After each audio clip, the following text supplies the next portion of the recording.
And as you enter HR Online, the first thing you see are the HR Online terms and conditions.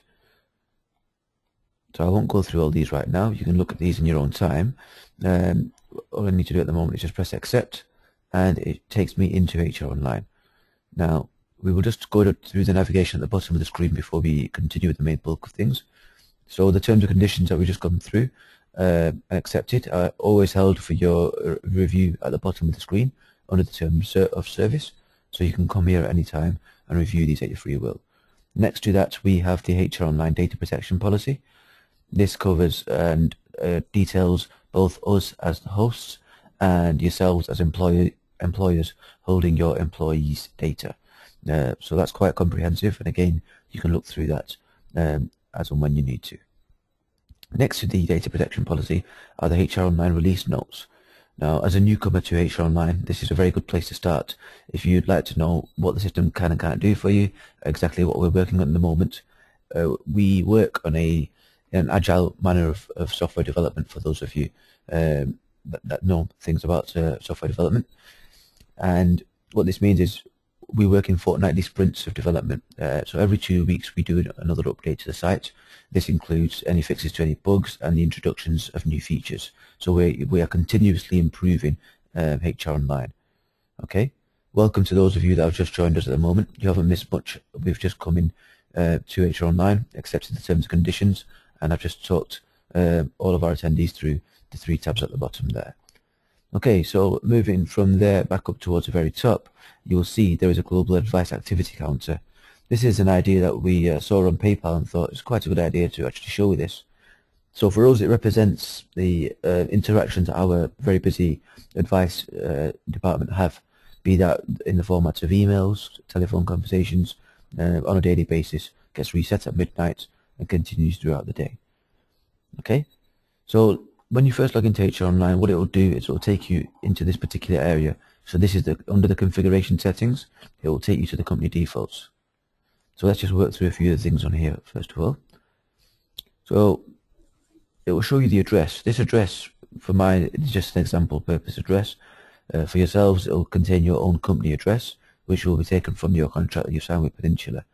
If any of the details on here are incorrect, by all means just contact the client services department on the number that detail there, and they will happily make some changes for you. You have the opportunity to input a company website, email address, and even upload your company logo via the upload file button there, and the logo will sit nicely just here for you if you do upload it. Okay, towards the bottom you have the employee defaults. Now we don't have time to cover things such as the working patterns, etc., but I'll just briefly mention that these defaults are just defaults. Any changes or updates that you make on an employee's record will always supersede what the defaults are. But when you're adding a new employee, the first thing that it will read off, if you leave everything blank, will be the default. So if I'm just going to set a few defaults for my company, my holiday year runs from January to December, for the example that I'm running today, so we can leave that at January. Working hours per day, that's fine. I'm going to put my holidays in days and half days, because they're principally taken for that for most people. Our holiday entitlement generally is 27 days. And paid contractual sickness is generally 5 days. Probation period is generally 12 weeks, and our notice period here is generally 4 weeks. That's an example of a few defaults being saved, okay? And it tells me their details have been saved successfully. So this is a theme, this notification bar is a theme that's runs across the whole of HR Online. Every time you have made an update or done some saved a change, it will always notify you at the top. Okay, so I can just cross that there. So from the company defaults, let's set up the company structure. This is an important step, and it's something that you will see that will trail across the whole of HR Online. So next to my configuration, the second option along, company structure. And as you go into there, you will see there will be a representation of your client account number, and that's all that will be there initially. And the client account number for yourselves will be held up there, and as you can see, that's what's replicated over here. So you may think, well, how do I set this up? Well, it's an organization unit. We've created a handy tooltip for this function, and it tells you there, organization units represent departments or sites within your company, and you can always refer to the configuration help guide for help on how to set up your company structure. What we're referring to is here. to download the configuration help guide. It's always available for you to download and view at your own will. So a common mistake here, a lot of people tend to do is they end up setting up roles within the company structure, i.e. operations director, sales manager. This is not about setting up roles, it's about setting up either departments or sites within your company. You can make this as simple or as sophisticated as you wish, okay? So the first thing you want to do is you can rename your company, your actual organization unit to what your company name is. It's just a bit more personalized to yourself. I'm just going to call mine Sanjay's Company. So you just right click, rename, put in the information and just enter and it will save for you, okay? So from there I'm thinking what principal department, I haven't got more than one site, I've only got one principal site, and there within that site I've got two main departments. I have some sales guys and I have guys that do the admin within the office. So to put that into the system I just simply need to just right click and click new. Click new and you can see it's giving me a branch off the top of the company, and I want to call this sales. Just type the word sales in there, which let's put it with a capital S, and press enter. The screen will refresh and there you go, it's saved. Now if I want to put an admin department in here as well, if I right click and branch off here, it will take a department off sales, which is not what I want. So I go back up to the top of my company, right click there and click new again, and you see it's giving me a second branch from the root. This one I will call admin. Now if I want to make this a bit more sophisticated, my sales department is split geographically. So I have a north and south sales department. If I want to add them in, this time I can go straight to sales and click new because it belongs to sales, and I can put in here south, press enter, right click on sales again, click new, and I can input north. Great. So now this looks a bit more representative of my particular company structure and how it sits and how it fits for my particular organization. I can see that all my employees, no matter where they are in the business, whatever role they have, can fit into that structure. Now if you have multiple departments or multiple sites, for example, you could have your own name, company name, and you could have office A, B and C type of thing, whatever they're called, and this can become as sophisticated as you need it to be. It can come all the way across, so you can treat it as a tree structure, and you can trade it as much as and use it to as little or as much as you need to, but the relevance and significance of this trails across the whole of HR Online, which will become apparent very, very soon. Okay, so for my particular example today, I'm happy with that setup. I'll briefly pause. You've seen a bit about the company defaults, and you've seen how to set up the company structure within HR Online. I'll briefly pause for some questions before we move on to create the administrator employee record, which is the next important step. So if you have a microphone and you'd like to ask a question, please raise your hand. Alternatively, please pop a question into the questions box and I will answer them one by one. I'll just pause for 30 seconds. Thank you.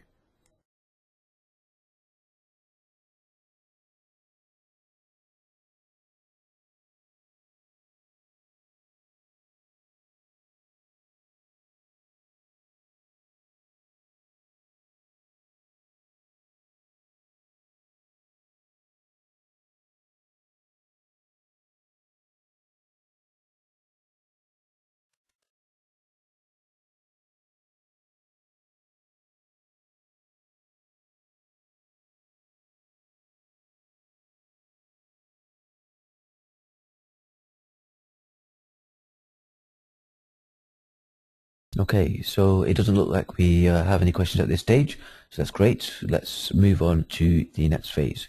And I forgot to mention at the beginning of this that this webinar session is being recorded. So if you would like a copy of the recording for your own reference, there will be a survey at the very end, a very short survey, just a 60-second survey, and you have the opportunity to request a copy of the recording from there. And within about 48 hours time, we'll be able to arrange a link to be sent out to you that will contain the video for you, okay? So by all means, if you'd like a recording, just request it at the end. So we have done the configuration settings. Let's go on to create the administrator employee record. So I go to home, I go to my employees from the main menu, and that takes me into the sub menu. So under my employees at the moment, I've got no employee record here at the moment. You can see it says 0 items at the bottom there. So if I want to add my own employee record first of all, On the blue bar, I go across to add employee. And straight away you see the relevance of setting up the company structure, because the first thing it asks me to do is select part of my organization unit of where this employee belongs. It's my company, so I'm going to put myself at the top of the company there, Sanjay's company. And just bear with me while I input some data into here.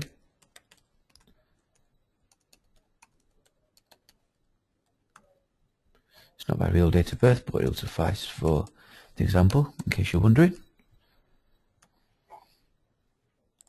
So there we go. I've input the mandatory details, and it creates the bare bones of my employee record. Now it takes me into a whole host of other fields. These aren't all mandatory, so you don't have to fill them all in. You can always return back to the employee's record to input more data as and when you need to. Okay, I will show you in a moment how to get in more data than just what I've just inputted in one go via the bulk upload function. That's the next stage I will be coming to. So there's only one more step that I need to do for the administrator employee record. So once you've inputted the main mandatory fields and it creates the bare bones of your record, within my record I just need to go to the contact details, which is under the personal tab, and input some data here. So the only mandatory fields are the first line of the address and the postcode, and this is the key point here. As I'm setting up the administrator record, the email address I use here should be the same email address that I have been registered as the administrator with to use hronline. That's the email address there. It reads correctly. Or I don't need to press send registration email. All I need to do is press save, because I've already been registered by Peninsula because I'm the administrator. So I just need to press save, and the system should recognize this email address. It does, and it says that this email address is associated with an admin account. Should this employee that you're creating actually be an admin user? Well, yes, I should, so all I need to do is press OK. And the system now has completed creating my employee record. As you can see, my data is up there based on my start date, etc., and it's created my employee record. So all I need to do now is, if I go back to my employees, you will see that when there was no records there, now one record exists for myself. Okay, and now I've locked the administrator privilege to myself. It's a very important step, and again you'll see that in the next stages. So before we move, I've got my employee record in here now. I need to get the rest of my employees into the system. We'll briefly pause for if you've got any questions to do with creating this administrator employee record before we move on to the next stage. So again, same format. If you have a question, please raise your hands if you've got a microphone. Alternatively, pop a question into the questions box.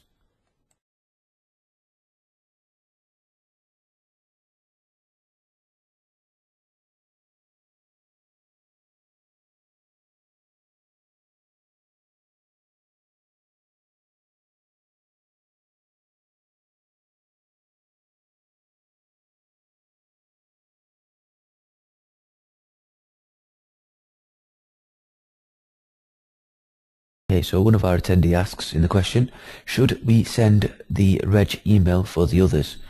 The answer to that is yes, you should, and that's what we'll show you later on. Essentially, the reason why you don't need to send the registration email for the administrator record is because you've already been registered by Peninsula.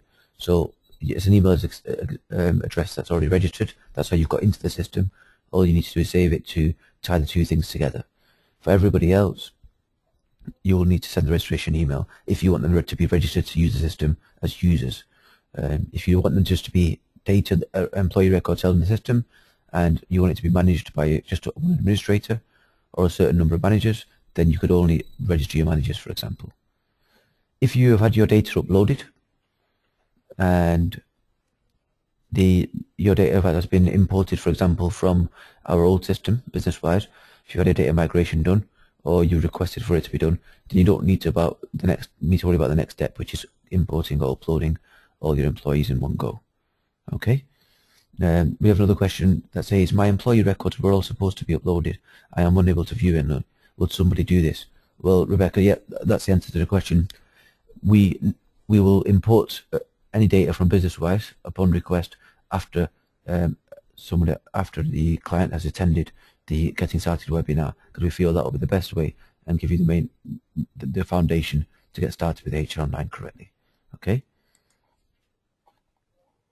And once somebody is registered Fiona, and once you send the own registration email to them, the only thing they're able to see is their own employee record. Yes, something that I'll touch on later on.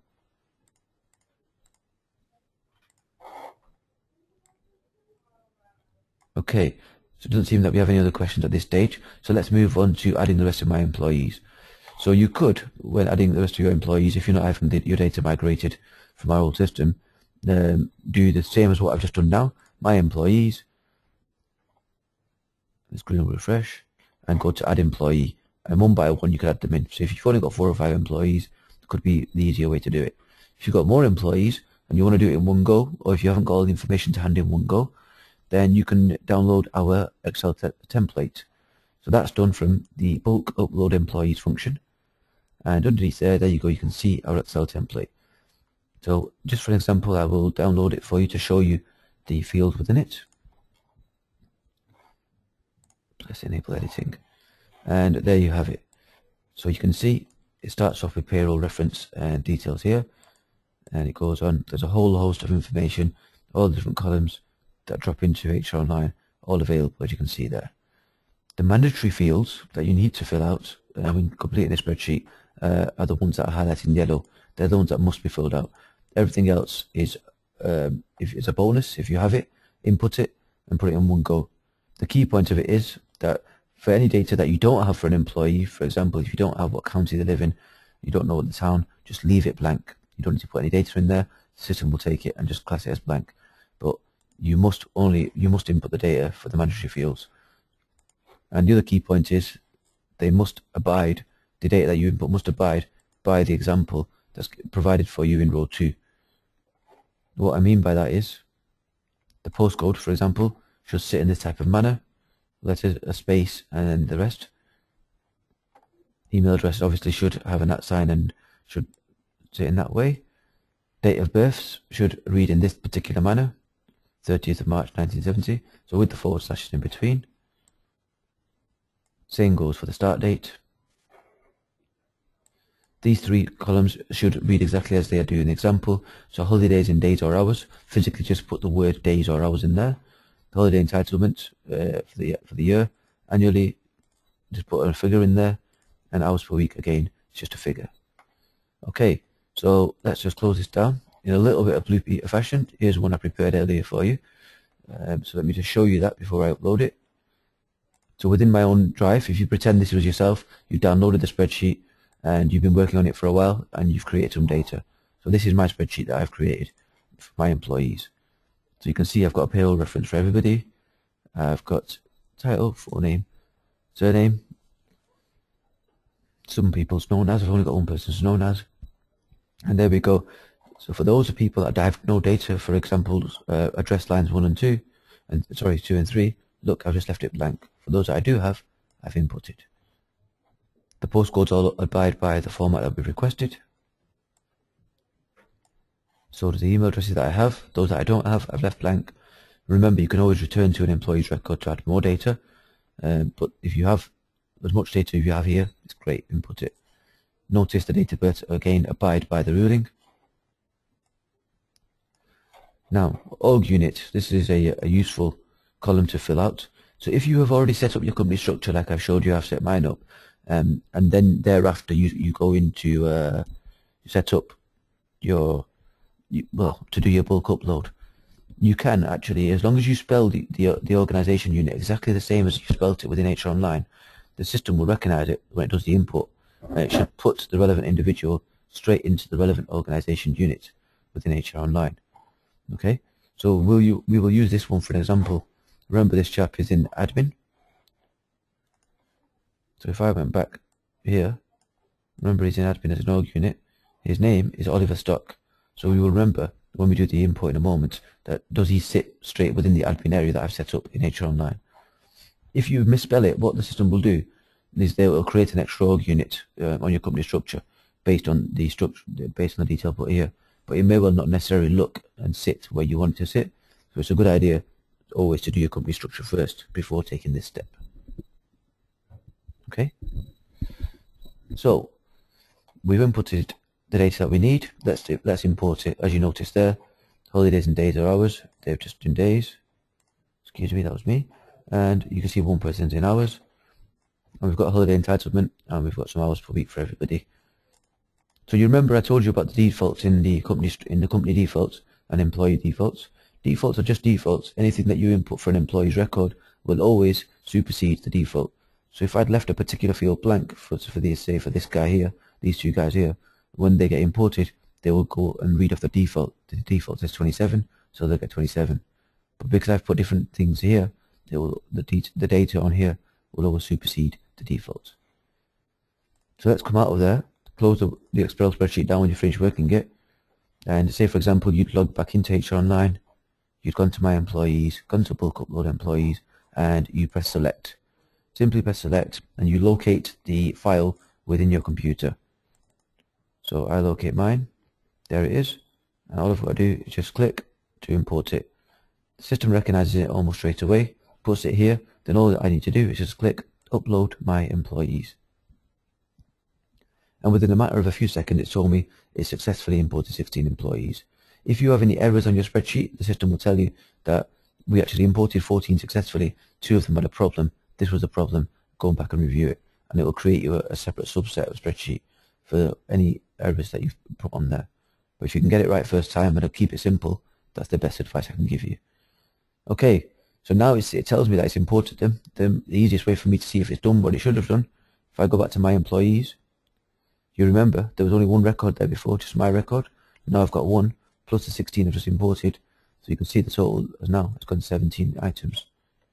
I can increase the page size if I wanted to, so that will show me everybody in one list. Okay, so let's just show you how easy it is to search for somebody. If you've got 50, 100 employees or whatever it is, then it'll take you a while to troll through the different pages within HR Online. Thankfully I've only got one page, but we've made an easy solution to this. All these top boxes here are customizable and searchable. So if I wanted to search for example Alexandra, I simply just can just put a couple of letters of her name and press the tab forward, and look, there we go, it's found her. Remember this button, remove filter, very important. Without that you'll always stay on the last filtered thing that you've got to. Surname, so say for example I was searching for myself and I wasn't at the top of the list, I couldn't see me, I could easily just put in JAG and tab across and it will find it. Or even if I put in GAT, which is part of the middle of my surname, it'll still find it because it exists. Just to prove it with Alexandra's, her surname is Williams, so even if I just put in there LLIA, well not there, let's come out of there, let's remove that filter. If I just put LLIA and tab across, there we go, it's found her. Because so that's the beauty of how you can search within HR Online. It's nice and easy and very, very quick. You can also filter by organization unit. So if I wanted to, say show me everybody that is just within North Sales, press done. So I can see I've only got 2 employees within my North Sales org unit at the moment. So if I'm thinking at the moment, actually hang on, that's not quite right, I've got a few more people that should be in that unit. So if I just tick everybody again, press done, I'll show you how to reallocate somebody from one organization unit to another, something that's quite useful. So Mark Wright, let's click view next to his name, and I need to go into his terms of employment, and at the moment he's sitting at the top level of the company, in Sanjay's company, because on the structure I'd left it blank. So all I need to do is press select on there, and let's move him to North Sales. Just simply left click on it, and look, he's gone to the right place. I scroll to the bottom, and I save the changes I've made. Okay, so now you will recall I said that a particular person, Oliver Sperry, on my spreadsheet, I'd placed him directly into the admin department. Let's see if it's put him in there. Look, there you have it. It's put him in there. So if I got rid of everybody, all of the tick box, filter just by admin, press done. There we go. Oliver's there, and that's he's in the right place. So that's the beauty of doing it on the spreadsheet. You can do it in one fell swoop and allocate people to where they need to be. But if you can't do it, not to worry. It's just as easy to go into HR Online and put people within the relevant units yourself. I've just showed you how to do that. Nice and simple. You just go into the record, click View, and then you go to Terms of Employment, and on the Organisation unit on the right hand side, you just press Select and change it. Okay, so you've seen a few things there. You've seen how to bulk upload your employees into HR Online. If you've got business-wise, then you'll get all your data migrated over if you've requested it. So then you'd be at the stage of reallocating or reorganizing people based on your company structure. So what you would do is set up your company structure, and you could start moving people. And you do that by coming to the record, Terms of Employment, on the right-hand side, choose relevant org unit. Okay, so that's that side of it. And you've also been shown, if I went back to my employees, how to search, and that was the quickest way of finding an employee through HR Online. So again, I'll briefly pause for any questions. For anything that we've covered so far, please raise your hands if you have a microphone and like to ask, or type a question into the questions pane.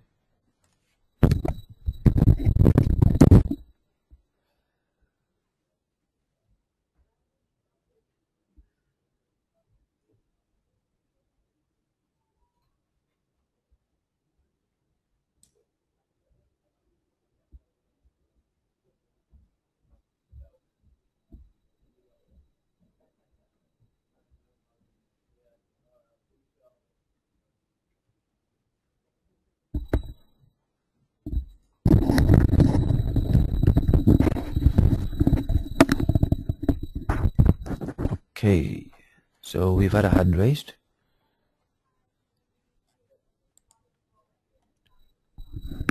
Hi, can you hear me there, Jane? Hi.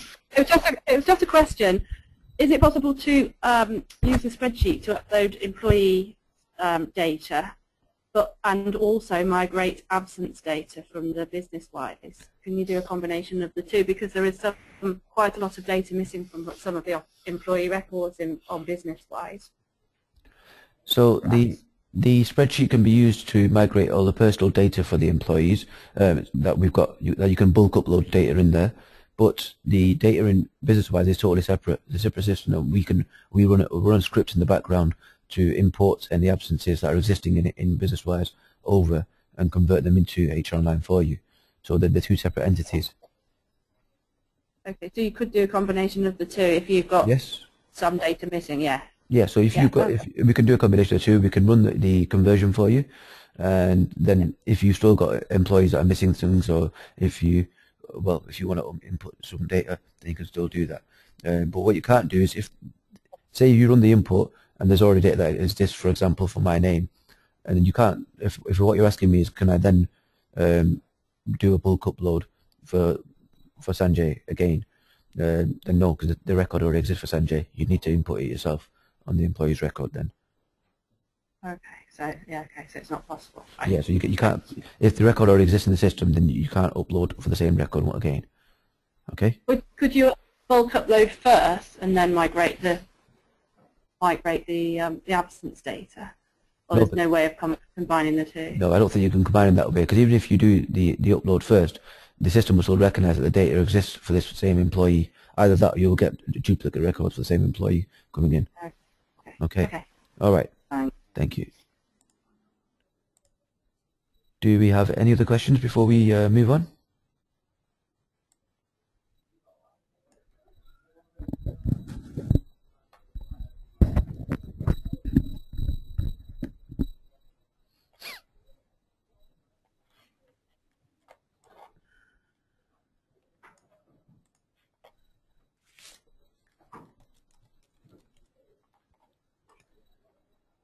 Okay, no, there doesn't seem to be any other questions, so we will swiftly move on to the next stage.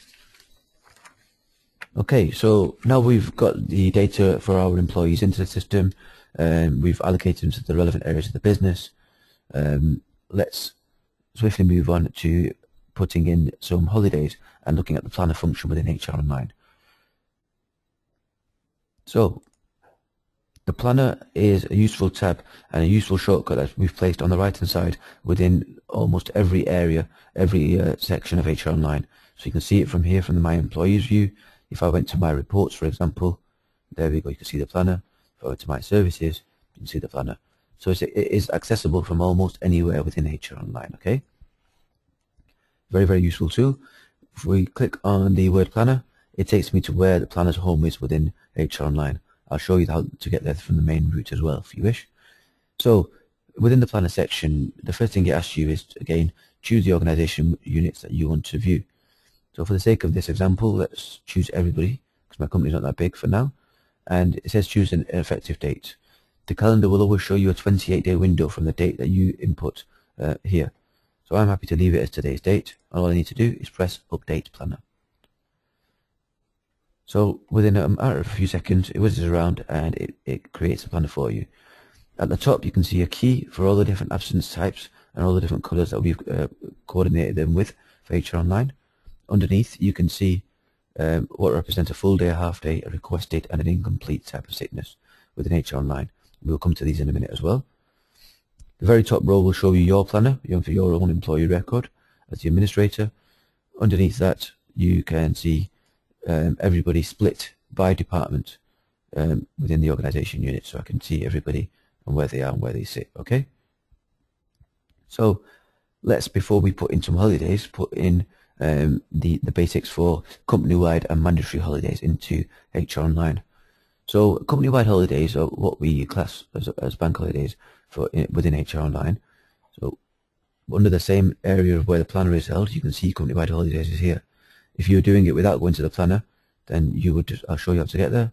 You just go My Employees, and underneath My Employees you go to Absence on the blue bar, and there we go, we're back to where we were. So let's input some company-wide holidays. So if I click on company-wide holidays and add new record, choose the organization units. So this applies to everybody, and it's a bank holiday or company-wide holiday, and it's going to be Christmas Day and also Boxing Day. Everybody's off. So I input the number of working days, and I can have the opportunity to put in some extra detail here.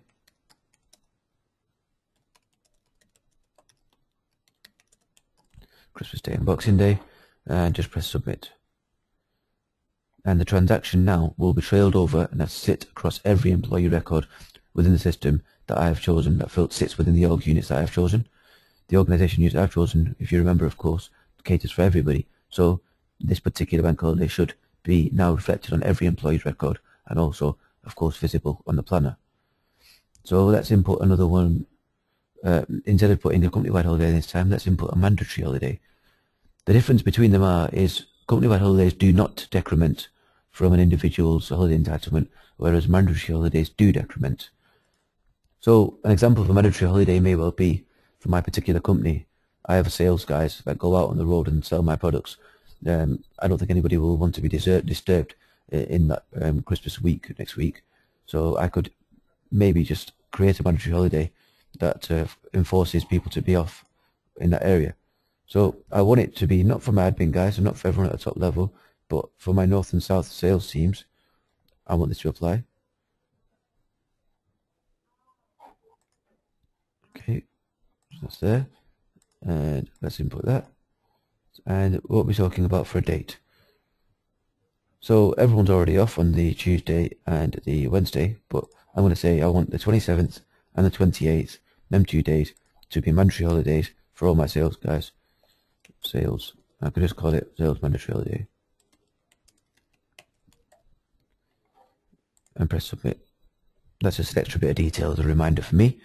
So now if I go back to the planner, either via the main option or via the shortcut, both the same effect, the system will remember what I filtered by last time, and that's one good little benefit.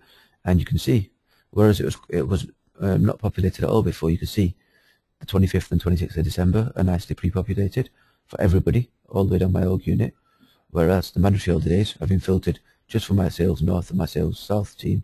They've got mandatory holidays on them 2 days. If I hover over it, it tells me the detail that I've put in. Again, if I hover over that, there's the detail that I've put in there as well. Okay, so it's easy as that to input your company-wide and mandatory holidays. You input them once and they will trail across every employee record that they relate to.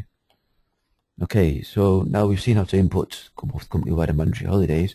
Let's go in to input some general holidays. So if I was wanting to put in the last bits of holidays for December before my year ends, or even for example for next year, using the planner is very, very simple. So let's say we use Bob Smith as the example, and Bob has requested for this Friday and for Christmas Eve off, because Bob's thinking I may as well stretch this out and if he's got the leave, why not? All I need to do is just simply click on the relative date and the relative person's name. You can see his name gets trailed over here. Choose a particular type, so it's holiday. The status box will only appear if you're an administrator, by the way, or have permissions over this area. If you don't, then if this was an employee requesting a holiday and absence, then the status box just wouldn't be available because by default it's just requested. So let's say that we've already had a conversation about this. I'm the administrator and I've already approved that you can have to the 21st and the 24th off. 2 working days. Submit request. You can see the effect that it has on the planner.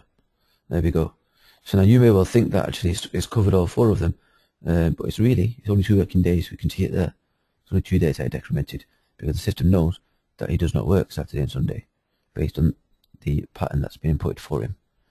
Okay, so in addition to putting in a holiday, let's put in something that's been requested. So let's pretend that Alan has requested to have Christmas Eve off. Click on his name. So just me updating my records. I can see Alan say I've made a request to have Christmas Eve off. But I don't want the full day, I only want a half day. So I only want the afternoon off. Press that button, notice the effects here. It's still the same, but it's only half a day. So if I just do 0.5, so it shows that this particular person mustn't have a working pattern. And that's one of the beauties of setting up a working pattern, because it will remember everything for you when it comes to logging absences on hronline. So let's just say it finishes at 2. And let's say that is till 5:30. That is 0.5 days. He wants this to do last minute Christmas shopping in typical man fashion.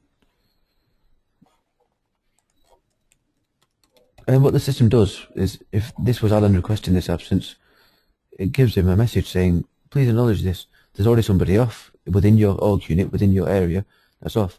So it gives the employee an informed choice. And before you go ahead and request this absence, you do know somebody's already off in your structure at the moment. So he's choosing to try his luck and thinking, you know what, doesn't matter if they're off, I need the time off, let me just try my luck. So he clicks confirm. As he clicks confirm, his relative manager will get an email notification and look at the update on hronline. You go over it and it's a requested absence. So as a manager or administrator, I could come in, see this requested absence, and straight away look and say, I can only afford for one person to be off out of my total of my company.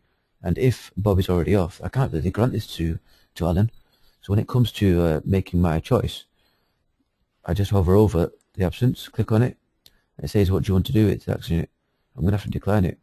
Press decline, and I can put some finish in here. Sorry, not enough capacity. And press save. And you'll see that the effect that it'll have on the planner is gone. The actual request has totally disappeared because I've declined it. However, now let's go to an employee's record to see the effect that it had there. So you can click on the employee's record from the hyperlink on the left hand side. Nice little shortcut. That'll give you an employee summary of what people have taken and not taken this year. Let me just close it for 1 second. Remember, it says 27 days. You can see that all we've inputted for this person is just company-wide holidays. There's no mandatory holiday here because they have the sales guys only. So that's why it's not chucking anything off his holiday entitlement of the year.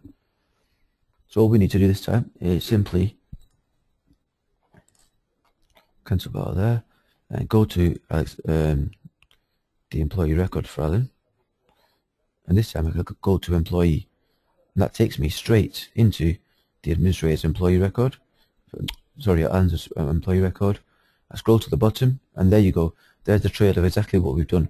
So there's a company-wide holiday you recall I put in for Christmas Day and Boxing Day, and it's held there. It tells you it was approved. But actually, we've also got a declined request for Christmas Eve. So that was a request, and it was declined, and it even tells you who declined it. So in one go, you can see that, and it's straight off, and it's all trailed and held within the system on the employee level, if need be. Okay? So in addition to putting in holidays, it's just as easy to input different types of absences and into hronline. So let's go by the shortcut this time.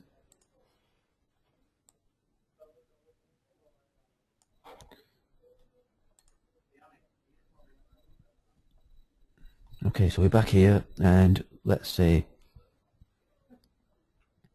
that Dave Parry has got to do some jury service. Jury service could come under public duties, and we'll say it's approved because he's already showed me the paperwork.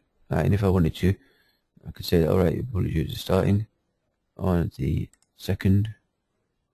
So I can't choose the 2nd. There's another key point, because look at the holiday year. It won't let me go past a particular date. I can go to there, I can go to there, go to there, but I can't go to the 1st. So all I need to do is just flick the holiday year down, keep it as approved, and he's going to make a start on this jury service from the 2nd of January. Unlucky for him, and he's going to be doing it for 2 weeks. Okay, so you can see straight away, based on the working pattern that we've got set up for Dave, it's calculated 7 days, and I could call this jury service.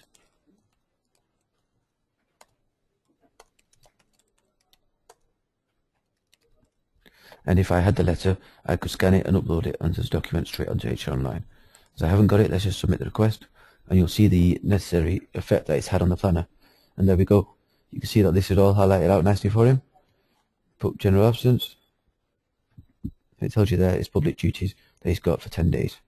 So I know, as a manager, exactly where my staff are at a click of a button. Okay, so you've seen how holidays, company-wide holidays and mandatory holidays are inputted onto the system, how they look on the planner, how they look on the employee's record. You can see how absences are logged onto the system. You also saw how requested absences sit on there. We're going to move on to an alternative way of logging absences, so going via the employee's record rather than going via the planner, which I'll quickly show you before we move on to registering some employees, and that should help you with the next stage. Okay, so I'll just quickly pause for some questions and then we'll carry on. Please feel free to raise your hand or pop a question into the box.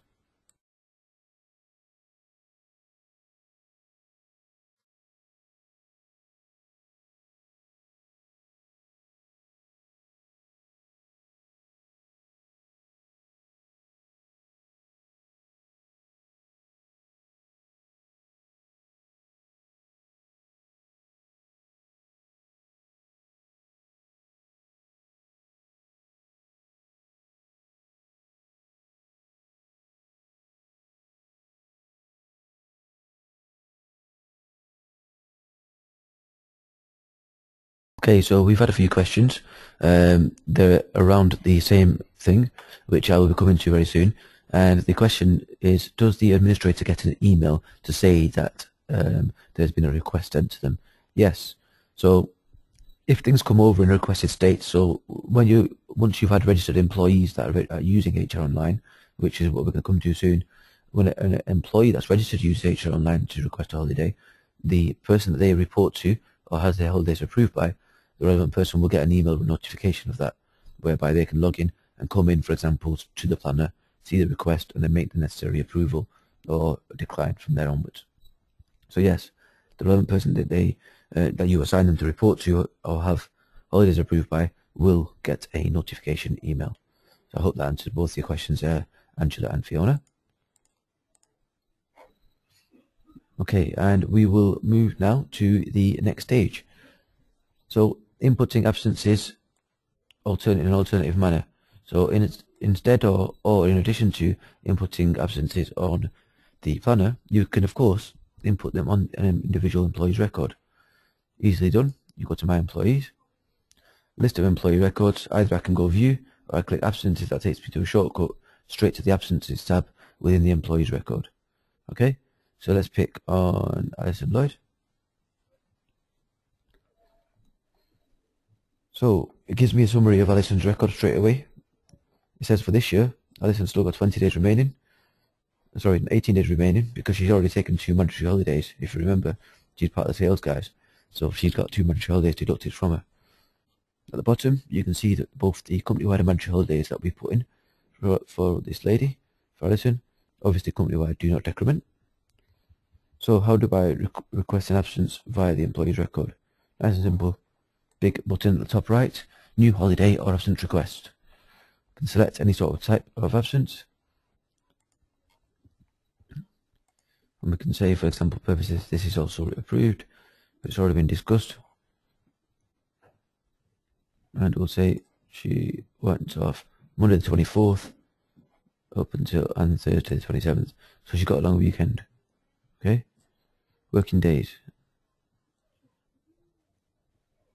Well, actually that's 2 because that means she won't be back until, because if she starts on the 24th, she's off all that day, she won't be back until Friday. So that's not bad. So it's just the 2 working days. And then press submit. And it gives me again the acknowledgement message that the number of working days is incorrect. Are you sure? And I'm thinking, well, yeah, it is correct, that's fine. So let's press confirm. And straight away, the relevant amount has been decreased from their account, back to down 16.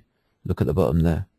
There's holiday approved, approved by, these are the dates, sorted. So you've got a full trail of exactly what's happening at each stage, and it's always held on the employee's record, as well as being illustrated on the planner if need be. Okay? So that's an alternative way of adding an absence onto the system, either via the new holiday absence request button, or there's also under the general absence button, add new request, same thing. Next to it, you have the latest gadget, really quick. Again, you can add a latest from there. You have a sickness gadget. Logging a sickness is slightly different. The form is slightly different. So the situation is the same in the sense of how you aesthetically the background works, but the view of the screen, the aesthetics are slightly different. So this is how you log a sickness. Start date. So let's just say tomorrow. Actually, let's go back a little bit. Let's say Monday.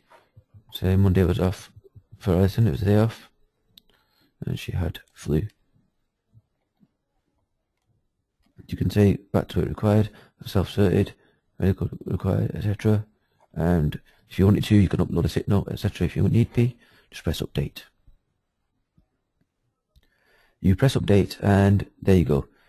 Straight away, the summary has been updated with the sick day, and so has the sickness tab within the employee's record.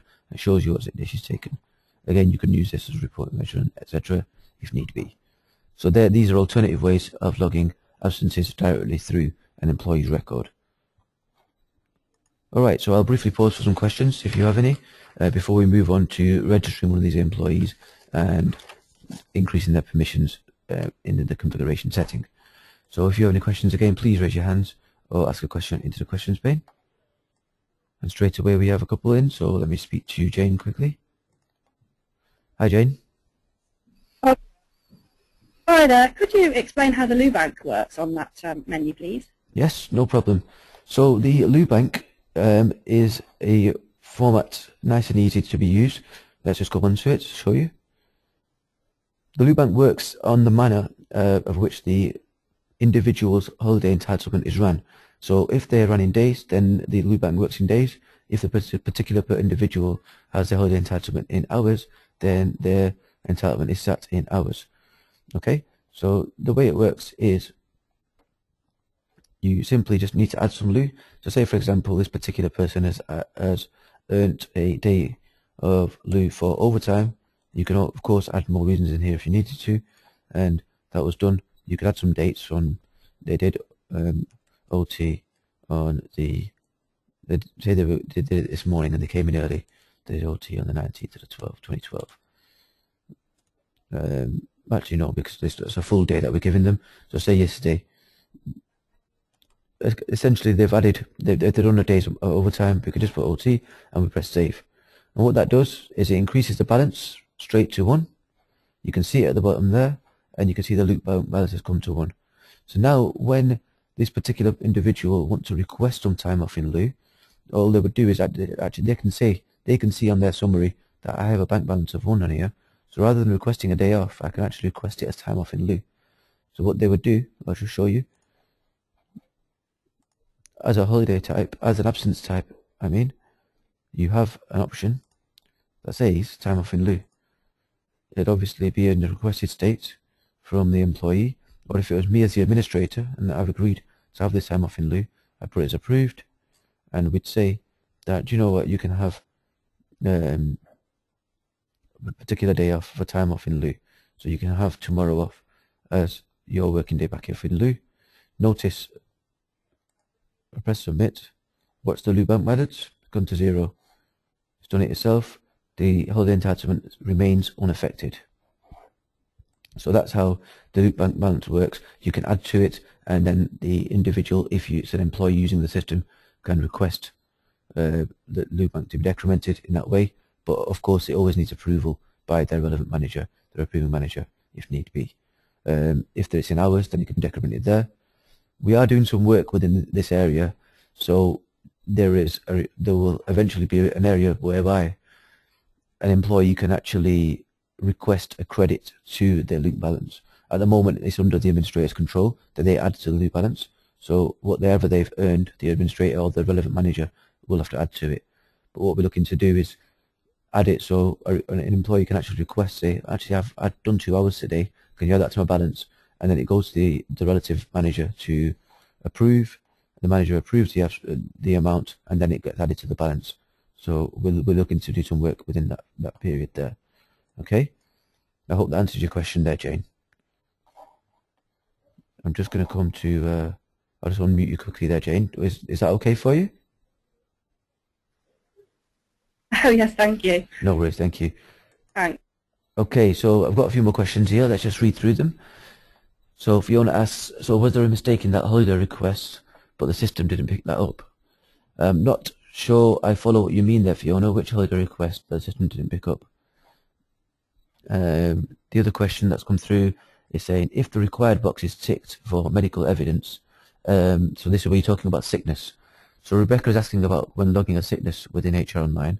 She says that if the required box is ticked for medical evidence or interview or self-certification, will they send an email reminder to the line manager to complete or upload any evidence required?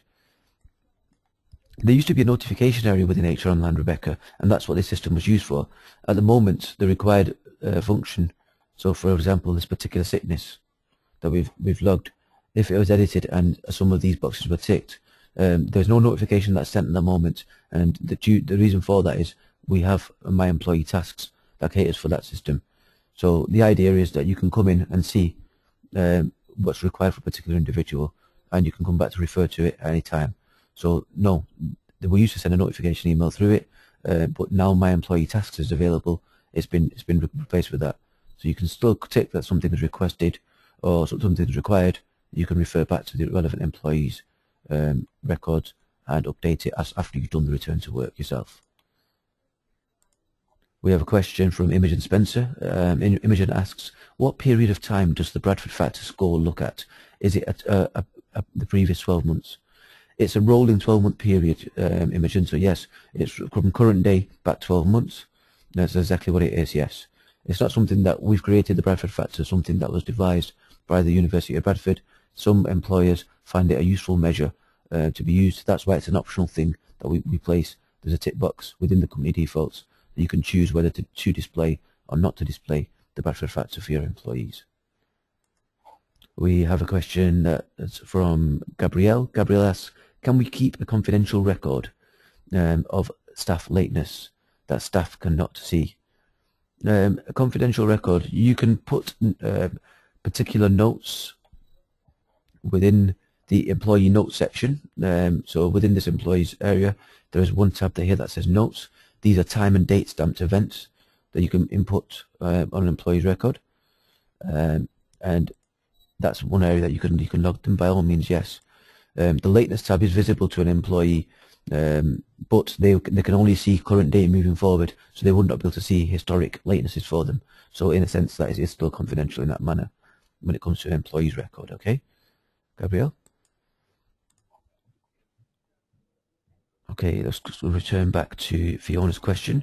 So Fiona asked me earlier, was there a mistake in the holiday request, but the system didn't pick it up? And then she said the one that I did for the 27th of December, when this was already a mandatory holiday. So 27th of December, let's just go to the absence tab. Let's have a look.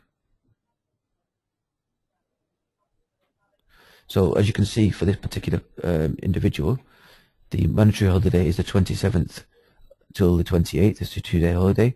The holiday that I inputted was for the 24th, and the 27th was the end date of it. And so what it does is it doesn't decrement from the holiday allowance there. As you can see, it's only decremented the mandatory holiday off it there, the 2 mandatory holidays. This one has not put it on there. So we will actually, I might look at that, because yeah, you might be right. It should decrement the holiday for the 24th of December, definitely. At the moment, it's not decremented it from here. So yeah, I'll look into that. So the mandatory holidays, Fiona, well spotted. Okay, are there any more questions before we move on to the stage of registering a user and creating the permissions? We have about 15 minutes left to the end of the session. We're running just on time. So any more questions, please fire away, or we will swiftly move on to registering an employee and then setting up permissions for an employee within HR Online.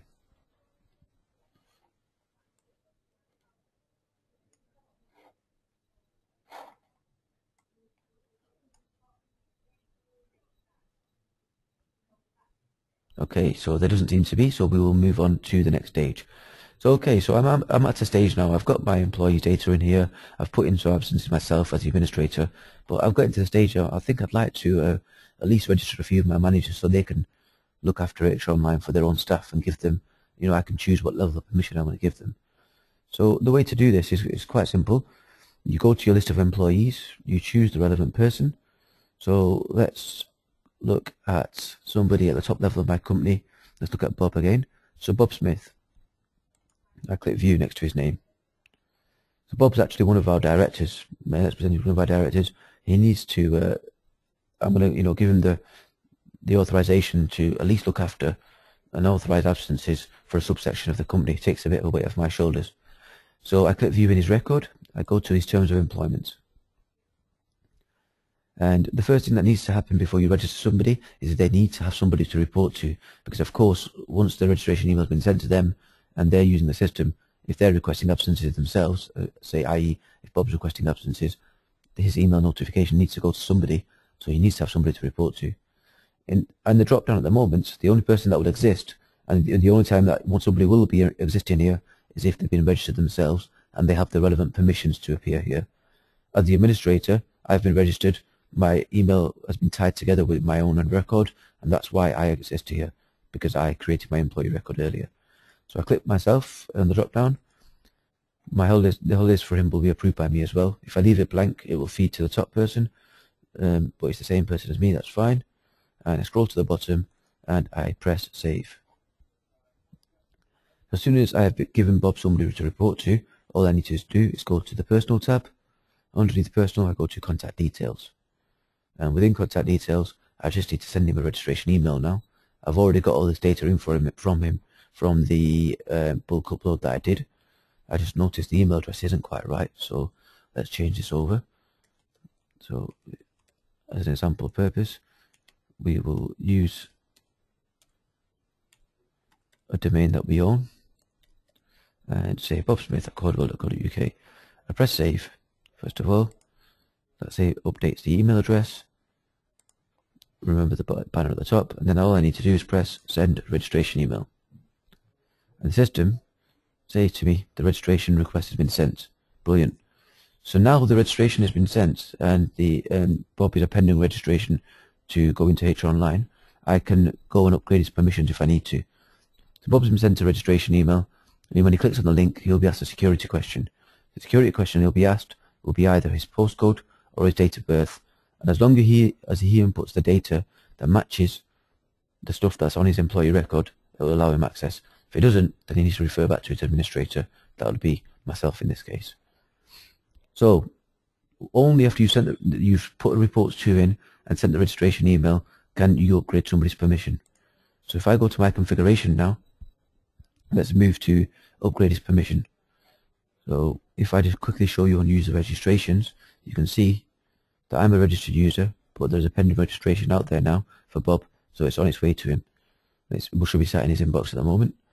So if I go to user permissions, click on this drop down, you'll see that Bob's name appears now. Only after you sent the registration email would somebody's name appear here. His name appears. So I click on his name to show you that at the moment he has no permissions. This is the view of the company structure. He has no permissions anywhere. So even if I click here, there's no permissions, there's no role set up, there's nothing there. So let's create a role. How do you create a role within HR Online? You create a role by clicking on Manage Roles. This gives you a box in the middle of your screen. You give the role a name. So I'm going to call it, not manager, I'm going to call it director. So as a director, I'm thinking, what permission does he need to see? What does he need to do? Well, really, he can see everything within the system, because I'm going to make it bespoke anyway to a particular part of the company, which will become apparent to you in a moment. So there's a button here that says select or deselect all permissions. Even if I select all these permissions, it still won't be the same as being the administrator within HR Online. What he'll be able to see is a view that's nearly all permissions in HR Online. As you can see, there's things that are still missing. So for example, in the configuration, even though I grant somebody full permissions, nobody apart from the administrator can come and edit things in the configuration. They can view configuration, but they won't be able to edit or delete anything in the configuration. So I'm happy with giving him this level of permission at the moment. At the moment, it's just a role. I've not still assigned it to Bob. It's just a role. So if I want to assign this role to Bob, I want to give it him to start off with, just for everybody that's in sales and underneath. All I need to do is just click on the relevant part of the company structure. A box appears. So that's a left click, a box appears, and on the drop down, there's the role I've created. So I simply click on the role, and you'll see the effect it's had straight away. It's turned from a red cross to a green tick for the relevant parts of the company structure, and the relevant permissions are trailed across on the right hand side. I don't forget to press save at the bottom. So now if you look at this screen, it explains itself that Bob Smith has a director role for the sales and north and south region of my particular company. So every employee that sits under these particular organization units, he will have the permissions over to see. He will not be able to see anything for anyone under admin, and he will not be able to see anything for anyone under Sanjay's company, even though he himself sits under Sanjay's company. I've not given no permission to see anybody else that sits under that level of the company. Okay. So what if I didn't upgrade the permission for somebody, I just sent a registration email. So if I was just setting up a basic employee just to use the system, I went back to my employees, Robert Adams, click view, and go to his terms of employment. And now you'll see, because look at the organ unit he's in the sales area. This time, Bob should appear in this drop down because Bob has the relevant permissions to be his relevant approver. So I can say that he still reports to me, but he's always approved by Bob. Who wants a notification email? Actually, let's send it to both people. Send it to both Bob and myself as a failsafe, and I press save. So if I'm in the process of registering Robert, I've set up who he reports to, I've set up who his holidays are approved by setting up the relevant permissions. I go to his personal tab, go to the contact details, see his email address. Let's just correct it to the domain that we have, and we press save at the bottom.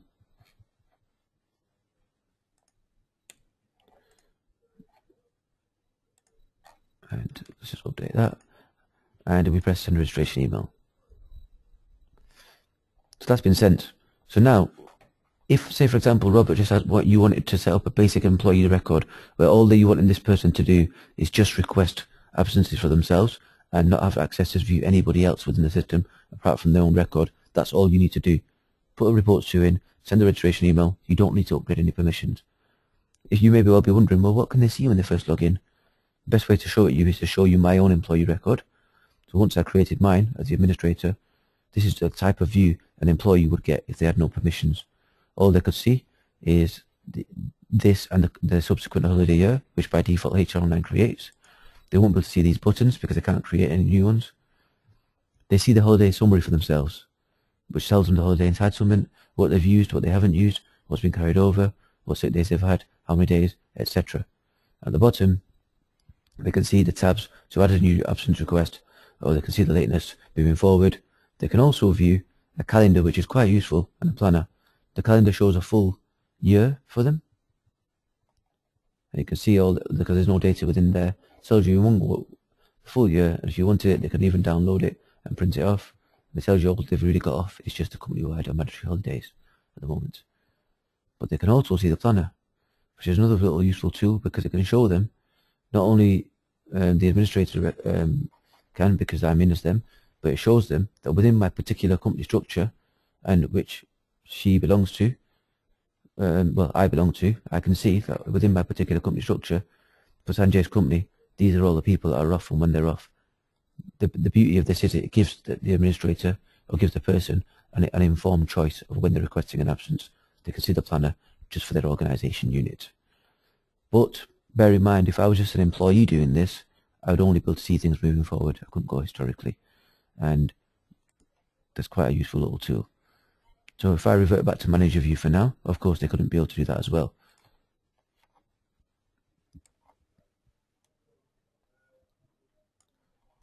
Okay, so that's the type of view they'd have as an employee within HR Online. That's what they'll be able to see, and that's what they'll be able to have as a registered employee. So we may have registered 2 people now. We went back to my configuration. You can easily see in the registrations bit, we've got 2 pending registrations. And now because I've sent the registration, if I really wanted to, I could go to user permissions, and in the drop down now exists 2 people because I've sent the registration details off to Robert as well. I could upgrade his permissions, but I don't want to because he just needs to have a basic employee level view, and that's all. Okay, so you've seen how we can set up particular roles within HR Online. Let me just go back to Bob's to remind you. So you can set it up at a particular level within the company. You can create different roles for different people. I could even get it a bit more sophisticated and add another role. So you could have a role as director there, but you could have a role of just approving absences for everyone that's sat under admin. So you could have more than one role if they wanted to as well. And that essentially the aim is that you can have a bespoke view of HR Online for all registered users based on what the administrator sees fit. Okay. I will briefly pause. If you've got any questions, please raise your hands. I can see there's already a question came in, so I will answer that now whilst we're waiting. And please do raise your hands or pop a question into the questions box. Okay, so the question that we've had through from Fiona asks, in the calendar, could we put when employees are off-site so that people don't book holidays on that same time? Of course you can, yes, Fiona. I'll just briefly show you that. So let's just go back to my employee record to do it as a quick example. And let's go to planner. So if you know that you're going to be off-site at a particular stage, so say for example I'm going to be off-site for the week commencing the 7th of January, I can simply click on it.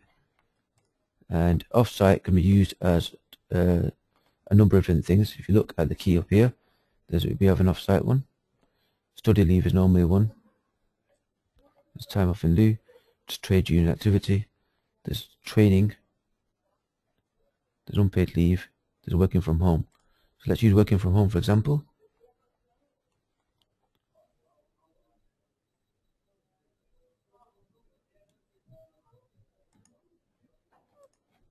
And we select the status. It's going to be approved. And it's there for a week. 5 days. Submit the request. Gives me the conflict with somebody else off at that time. That's fine for the jury service. I still want it there. And you'll see that the relevant thing has been updated on HR Online. So there's a code for off-site because they're not in the office, they're off-site. And there you go, working from home for them days. So if somebody was requesting holidays at that time, they'd know quite clearly and quite easily that it's already colour coordinated within the planner. And of course that is reflected within other areas within HR Online as well. In the calendar, it's not there, but if you look on the relevant individuals data, it's all sorted and it's there.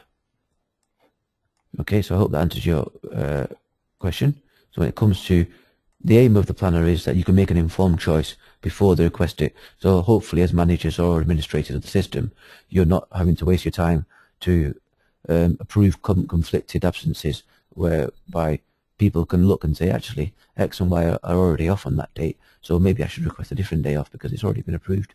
I'm not going to get that day off. So that's you know, a little useful tool, and the aim is to make it as transparent as you can do without you know, stepping over the boundaries of security. Okay, so you've seen that side of it as well. If you have any other questions about anything we've covered so far, please raise your hands. Unfortunately, there's not enough time to cover all the different sections within HR Online. There's so much within it. We are looking to create structured webinars for different areas. For example, the reports, my employee tasks is a new area that you can actually review yourself with under the Get Help section. We've created a training video there, so you can review my employee tasks in your own time. It's a presentation done by our product manager. And there's also, you have our online service desk at your disposal. If you have any questions, like any assistance with any area of the site, you could always contact us via the site, via the contact us function at the top of the screen. You click on here and click on online service desk. It'll remember your information. If you'd like a call back, you can just simply input a contact number here, input as much detail as you want in here, press submit, and it will come straight through to our mailbox, and we will treat each one individually, and we'll reply back individually to you and even call you if need be. At the top here, that's one way of contacting us. You also have a function here to give us feedback. This is an important part of the site, and we value each and every piece of feedback. HR Online has got to where it's got to today via the feedback from our clients principally. We've got in excess of 25,000 clients, a large majority of which are using HR Online or are converting over to use HR Online as it stands. So we've got to where we've got to with the feedback of our clients and our own users within Peninsula. So if there's anything that HR Online doesn't do that you'd like it to do, once you've had a look around the system, by all means come to give us feedback. Just click no if it doesn't do everything. Input what you'd like it to do, put in your favorite features, just rate the scale, and again that gets considered by not only our service desk, our product manager, but also our development team, and we will look through and consider any logical piece of development, and it will put it into our development backlog and pipeline of things to do. So contact us and give feedback and get help are all there at your disposal to use as and when you need to. Okay. That brings HR Online Getting Started webinar to a close. If there's any other questions, I'll still be here for another minute. If you need anything, please, by all means, just feel free to drop a line or ask a question into the questions pane or raise your hands. Alternatively, when I do close the webinar within the next minute, you will be taken straight to the short survey. It only lasts no more than 60 seconds. And the survey will give you the facility, as mentioned before, to also request a copy of today's webinar recording if need be, and we can get that arranged for you. I'd like to thank you for your time today. I know it's quite a lengthy webinar to sit through, but I hope you found it useful and constructive. And as I say, if there's anything more we can do for you or you have any suggestions, please do feel free to contact us through the site or give us a call, and we'd be more than happy to help. Okay, thanks for your time. We'll draw the session to a close. Please do fill in the short survey that follows. Thank you. Bye-bye.